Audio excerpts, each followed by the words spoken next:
April 27th, 2007, 1 month before Latrice's 21st birthday, they got married at the courthouse in Wake County. This wasn't exactly the type of wedding that her family had in mind for her. They actually didn't even know the couple was planning a wedding, and it turns out no one did, not even Latrice's closest friends. Her work friends, for instance, like her colleague Kimberly Parker Dasher, who had been working with her for the last couple of years. Prime Big Deal Days is coming October 8th and 9th. With exclusive savings just for Prime members, you'll feel like a big deal. Shop deals on electronics, fashion, and more. At this point, they had become really good friends. As a matter of fact, Latrice surprised everyone by walking into work one day with a smile from ear to ear, but she was also wearing something else, a wedding ring. And yes, everyone noticed because Latrice was definitely making it obvious. You know how women can be. That's how she was. She was ecstatic, she was so happy, and they said, "Oh my God, is that a ring on your finger?" And she's like, "Yes, I got married." And they were like, "What?" Because everyone was shocked. They did not see that coming. Latrice just seemed very responsible, and not that it was irresponsible to get married out of the blue, they just weren't expecting it. Well, there was one person that wasn't as excited about the matrimony, and that was Sherman, Latrice's dad. He was pretty upset that Darren hadn't even asked him for his daughter's hand in marriage, or even gotten to know the family. Sherman had no clue that this man was going to make Latrice his bride, and he felt disrespected. He was mad at Latrice as well, and he let it show. It was the type of emotion where he knew she was an adult, but he made it known that he wasn't thrilled about her choices. He had a hard time even talking to his daughter.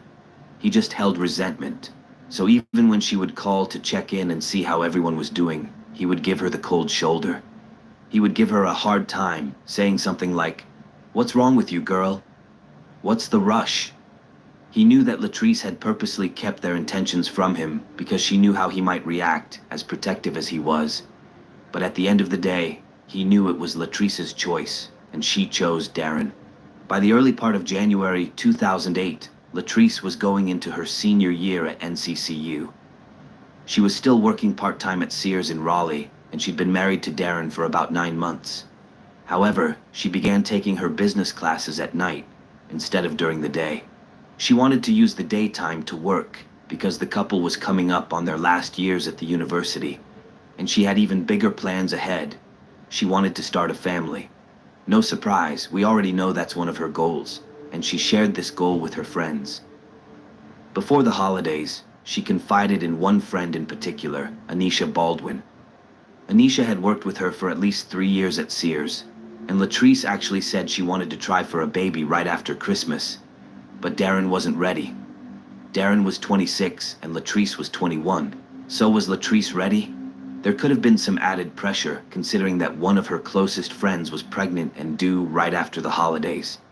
Latrice had time, and right now she was focused on school and work.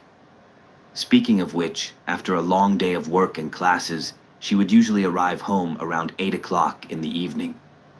After class got out, she would make that 30-minute commute, and Darren would usually get home 15 to 30 minutes after her, so their schedules worked out perfectly. They had stuck to this routine for some time now. Nothing was different on the evening of January 29th. Latrice had class, and Darren was at work. What wasn't ordinary was the next morning, January 30th, 2008. It wasn't ordinary at all, especially not for David Jones, who was on his morning commute on his way to a meeting. It was approximately 7:30. On a cold winter morning in Raleigh, David was driving down Interstate 540, and as traffic was slowing down, David passed time by looking out the window. He looked to the right, and something caught his eye, so he did a double take. He thought, "What is that?" The side of the road at this time of year wasn't green and full of life. It was brown from the snow melting. There was dry, golden brown brush lining both sides of the